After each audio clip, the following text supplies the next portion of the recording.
Алдыңғы пинята сабақтарында мен сіздерге көрсеткен болатынмын. Бұның ішіне біз темперированный шоколадты құямыз. Бірінші слой қатқаннан кейін 5-10 минуттан кейін екінші және үшінші слойды құйып шығамыз. Міне біздің пинятамыз қатты толығымен, енді біз оны формадан шығаратын боламыз. Мен алдын ала өстіп шоколадный фигураларды дайындап қойдым. Енді біз қазір осы пинятаны весенний бір көктемгі настроениеда дейді ғой, көктемгі көңіл күйде оны әсемдейтін боламыз. Ол үшін мен кішкене темперированный шоколадты бөлек алып қойдым. Ол менде кішкене қоюланып кетті. Қазір кішкене жібітіп аламыз. Одан кейін біз мына гүлдермен барлығын әсемдеп шығамыз. Қараңыздар, алдыңғы сабақта көрсеткен болатынмын. Мен өстіп жасыл жапырақтарды құйып қойдым. Осындай формаға оларды да өстіп шығарамын. Олар да бізге керек болады. Алдын ала гүлдерді өстіп дайындап қойдым. Менде мынау кішкентай розочка. Оны да формадан ақырындап абайлап шығарамыз. Мынандай розочка бізде мына пинятаны әсемдеу үшін жақсы. Және де мен өстіп осындай құстардың формасының ішіне шоколадты құйып қойдым. Шоколадты шығарған кезде өте абайлап шығарамыз. Бірінші жан-жақтарын ашып аламыз. Өйткені мына фигуркалар кішкентай, барлығы сынып кетуі мүмкін. Сондықтан өте абайлап барлығын шығарамыз. Артық жерлерін алып тастаймыз сразу. Енді мен әртүрлі посыпкалар қолданатын боламын. Қазір әсемдеу үшін осындай ақ посыпка, розовый посыпкаларды, одан кейін арасына осындай тыквенный семечки жапырақ ретінде, осындай мелкий посыпкаларды қазір осының үстіне әсемдейтін боламыз барлығын. Ертілген шоколадымыз салынған мешочектің үш жағын кесіп тастаймыз. Қатты қалың қылып кеспейміз, және қатты жұқа қылып та кеспейміз. Өзіңізге қандай ұнайды? Мен кішкене қалыңырақ қылып кесіп тастаған сияқтымын, тексеріп көрейін. Және бұл жерде менің шоколадым өте қою болып тұр. Соның өзінде де қазір әсемдейтін боламыз. Мен мына бір жақ шетіне қарай өстіп полоска жасап шығамын. Егер де сізде шоколадыңыз жидкий болып, тонкий болса, жасауға болады. Менікі қою шоколад болып тұр. Сондықтан менде линияларым әдемі болып шықпай жатыр. Бізге бұл жерде главное бізге әсемдеп шығу. Енді мына гүлдерімізді жабыстырамыз. Мына шет жақтарымен алып тастаймын. Біздің шоколадымыз қатпай тұрғанда біз оны әсемдеп үлгеруіміз қажет. Ортасына бүйтіп кішкене көбірек қылып жағамын. Одан кейін мен мына жерге жабыстырамын гүлімді. Енді оның жанына жапырақтарды жабыстыруға болады. Мына біздің кеппеген қатпаған шоколадымыздың үстіне ақырындап өстіп жабыстырамыз жапырақтарын. Бұл жерде бізде пинятамыз салқын болғандықтан шоколад өте тез қата бастайды. Сондықтан тез жұмыс істеп кішкене үйреніп алу қажет бұл жерде. Әртүрлі өстіп нелерді жабыстырып қойсаңыздар болады. Ол енді барлығы өзіңіздің фантазияңызға. Не қараңыздар, шоколадтар уже қата бастағандықтан біздің элементтеріміз қатты прочный ұсталынбай тұр. Сондықтан мен қазір оған өстіп кішкене шоколад жағып жібердім. Енді мына ашық жерлерін көріп тұрсыздар ғой. Бұл ашық жерлеріне можно бізге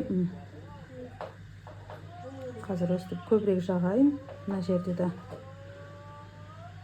тура ортасына көбірек жақтым. Біздің гүліміз бұл неге тиіп тұру қажет? Міне.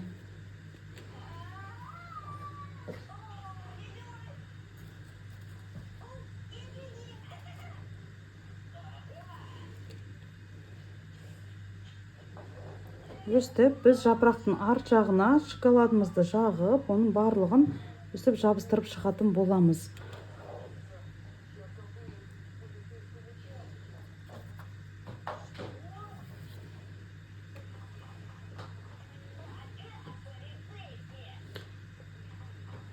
мына шоколадный элементтер өте жұқа болғандықтан олар өте тез ери бастайды.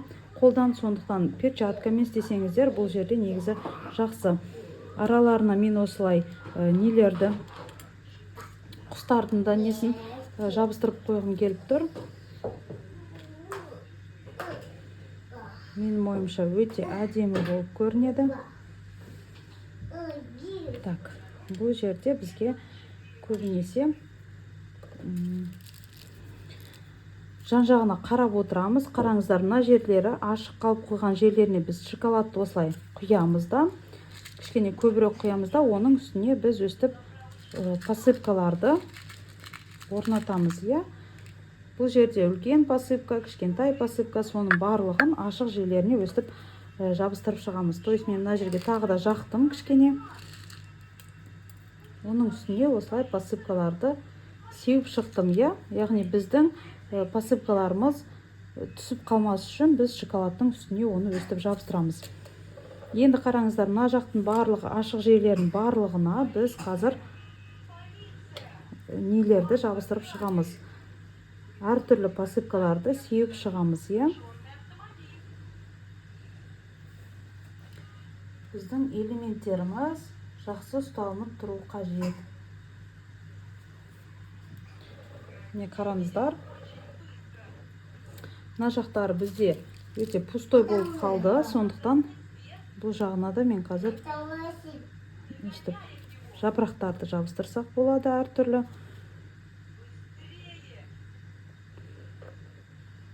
Негізі бұның барлығын перчаткамен істесеңіздер жақсы. Менде қазір қолымда перчатка жоқ болып тұр, сондықтан әрбір шоколадный элемент ұстаған сайын кішкене олар қолда ери бастайды. Сондықтан қолдарыңызға перчатка киіп істесеңіздер жақсы болады. Шоколадтарыңыз ерімейді. Қараңыздар, барлығын осылай крепить етеміз. Енді мына ашық жерлердің барлығына біз тыквенный семечки, мынандай посыпкаларды сеуіп шықсақ болады. Қараңыздар, мына жерде орын қалып қойды, сол жерге мен өстіп шоколадты себемін, одан кейін посыпкаларды сол жерге өстіп жабыстырамын. Бұл жерде бізге кішкене шпажкамен де көмектесу жерге болады. Кішкене үстінен басып тұрғанға.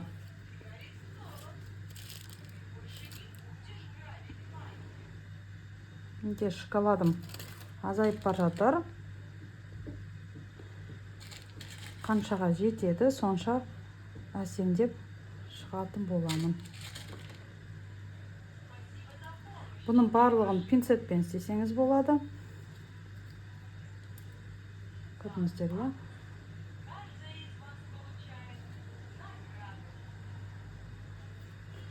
Өстіп біз ашық жерлердің барлығына өстіп осындай әдемі моншақтарымызды жабыстырып шығамыз.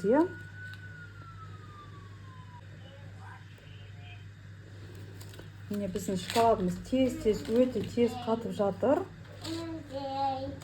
Біз енді бұның барлығын өстіп әсемдеп шығамыз. Қай жерлері, яғни бізде ашық қалып қойды, мына жақтарына жапырақтар жетпей қалған жерлерге біз осылай тыквенный семечкаларды жабыстырып қойсақ болады.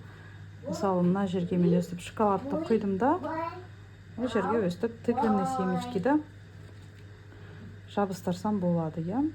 Бұл бізде анандай шоколадный элементке қарағанда осындай тыквенный семечкиларда өте жақсы көрінеді, әдемі көрінеді. Біз оны осылай жапырақ сияқты шет жағынан бүйтіп шығарып қоямыз. Мына жерге бізге жетпей қалыпты, бұл жерге де жабыстырып қоямыз. Арасына можно мынандай нелерді.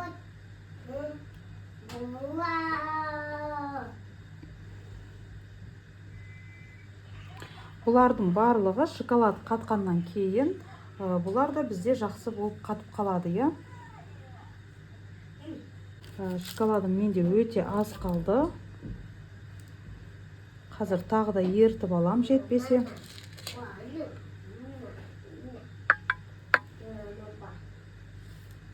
өстіп прям жабыстыра беруге қорықпаңыздар, иә. Чем больше осындай посыпкалар көп болса, тем сіздің композицияңыз нежнее көрінетін болады. Одан да әдемі, одан да нежный болып көрінетін болады.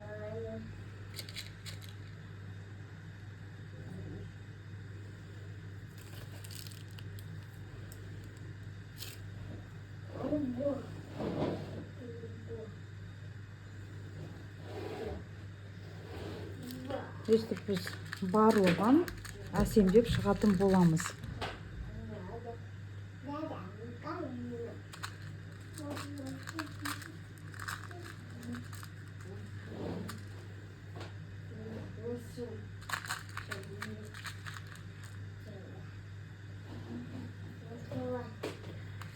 Қараңыздар, қазір мен тағы да шоколадты ерітіп, мына жерлерін барлығын әсемдейтін боламын. Мен тағы да кішкене шоколадты ерітіп алдым.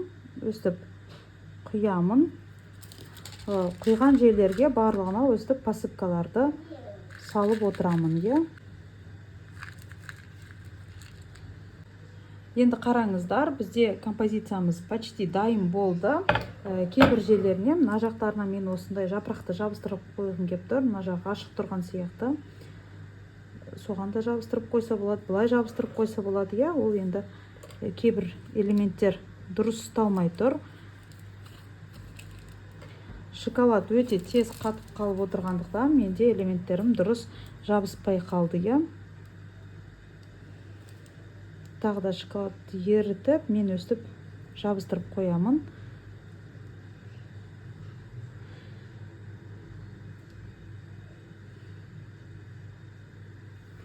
Өстіп біз барлығын жабыстырып шықтық. Енді қараңыздар, мына жерлеріне барлығына мен ашық жерлеріне өстіп посыпкаларды сеуіп шыққым келіп тұр. Сонда біздің композициямыз одан ары әдемі, нежный болып шығады.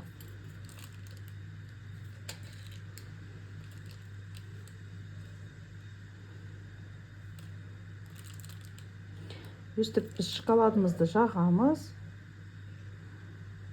Оның үстіне біз посыпкаларды өстіп жабыстырамыз, е. Барлығы сіздерге түсінікті болды. Бізде бұл жерде де любой композицияны жасаған сияқты бізде қатты бір шоколадный элемент пен екінші шоколадный элементтің ортасында ашық жерлер қалмауы қажет. Егер де ашық жерлер көп болып тұрса, ол да әдемі болып көрінбей қалады.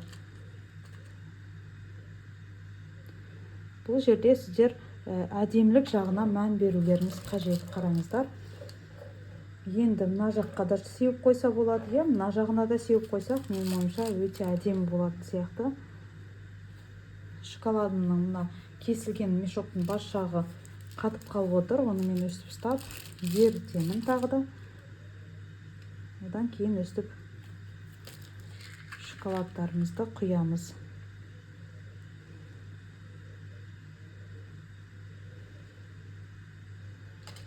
Бұл жерде енді қатты барлығы үлкен шариктерді ғана емес, кішкентай осындай шариктерді жабыстырсаңыздар, өте әдемі көрінеді. Яғни сіздің композицияңыз одан ары нежный болып көрінетін болады, е. Егер де тек қана үлкен посыпкаларды ғана жабыстырсаңыздар, тоже кішкене грубый болып кетеді. Сондықтан и мелкийді, и үлкенді барлығын жабыстыруға тырысыңыздар. Және де бұл жерде самый хит посыпкалардың бірі, ол бізде осындай ақ түсті, жемчужный түсті посыпкалар негізі любой композицияға жақсы келеді. Бұл жерде негізі пинцетпен істесе жақсы. Мен пинцетімді таба алмай қойдым, сондықтан өстіп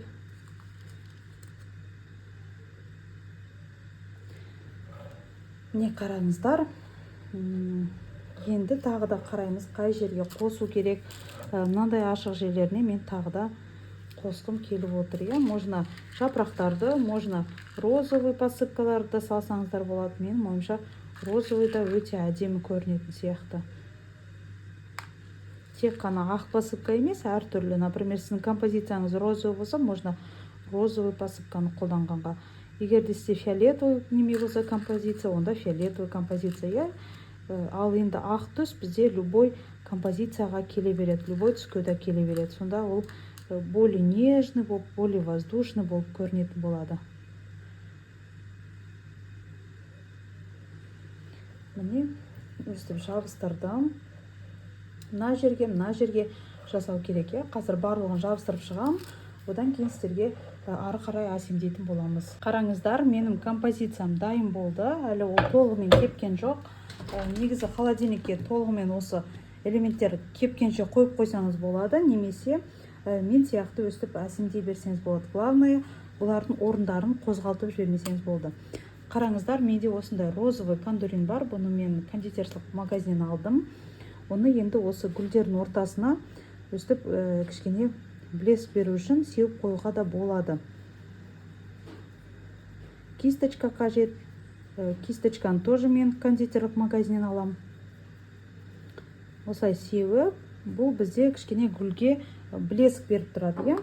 Енді тағы бір түрін қазір көрсетемін. Тағы да бір түрі, бұндай гүлдерге бір насыщенный түс беру үшін біз өстіп любой красительді аламыз. Қандай түс сізге керек, сол красительмен өстіп жағын бояп шығамыз. Яғни бұл бізге более насыщенный түс беріп тұрады, иә. Міне ортасына мен өстіп жағы қоямын, как распылять етіп. Артығын барлығын өстіп үрлеп шығарып тастаймыз.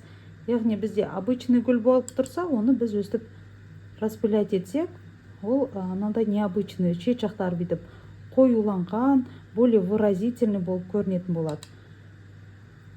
Сондықтан өстіп істесеңіздер болады. Немесе ортасына кондурин жақсаңыздар болады, иә. Ол тоже өте әдемі көрінеді кондурин. Мен қазір маған кондурин жағам, шет жақтарын өстіп.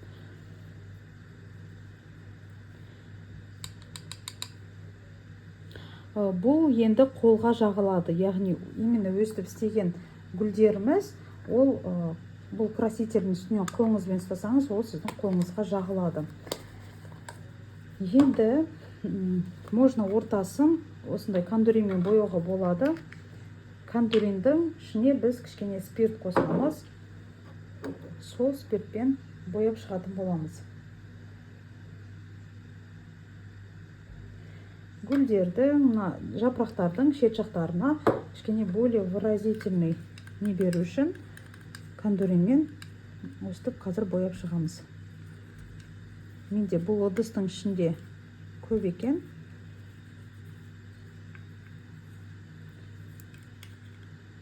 Не қараңыз.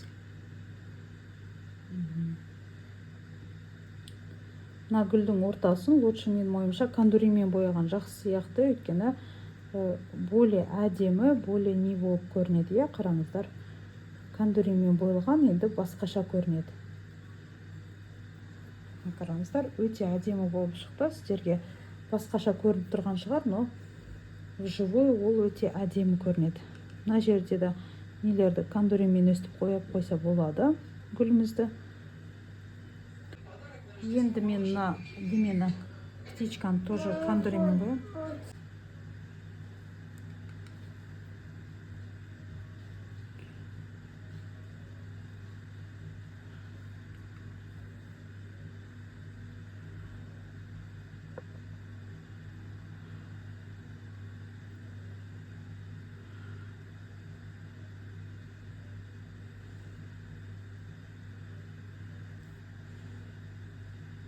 Қараңыздар, мен бұл құсымызды өстіп золотой түске бояп қойдым, иә.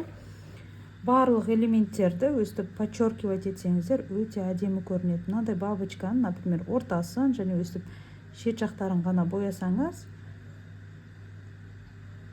өте әдемі, нежный болып көрінеді.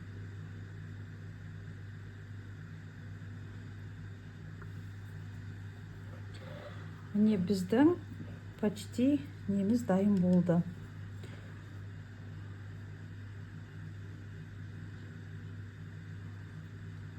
Өстіп гүлдерге де өстіп жағып қойса болады. Жапырақтарға бүйтіп распылять етіп кішкене жағып қойса болады. Тоже өте әдемі көрінеді.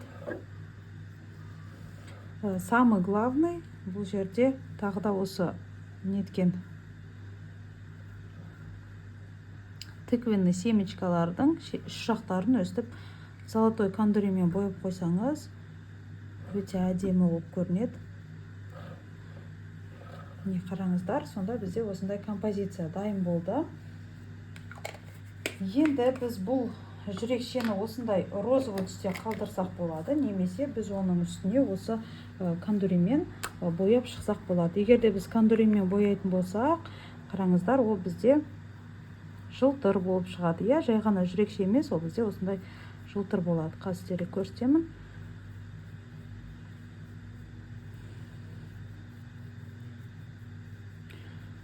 Сонда бізде бұл более такой әдемі, нежный оттенок беріп тұрады, я.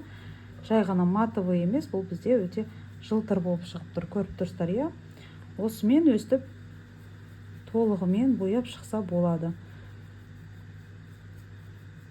Мен қазір барлығын осы кисточкамен бояп шығамын.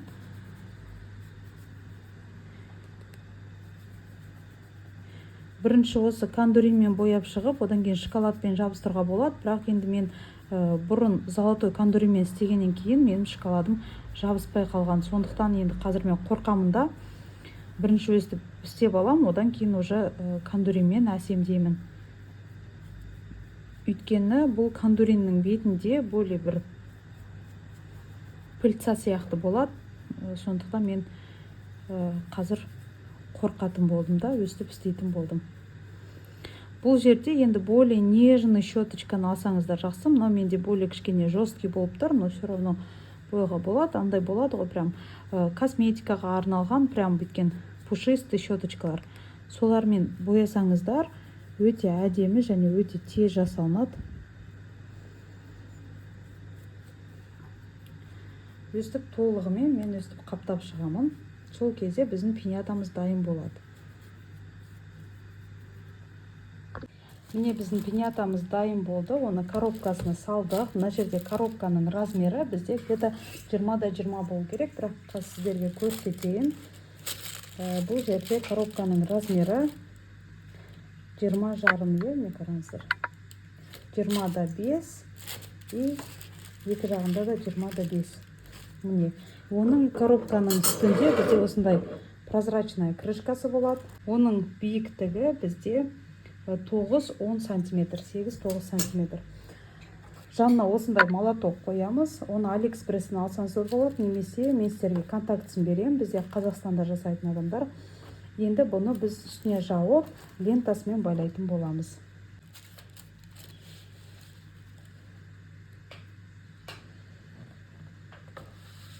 Он уже хотел документы.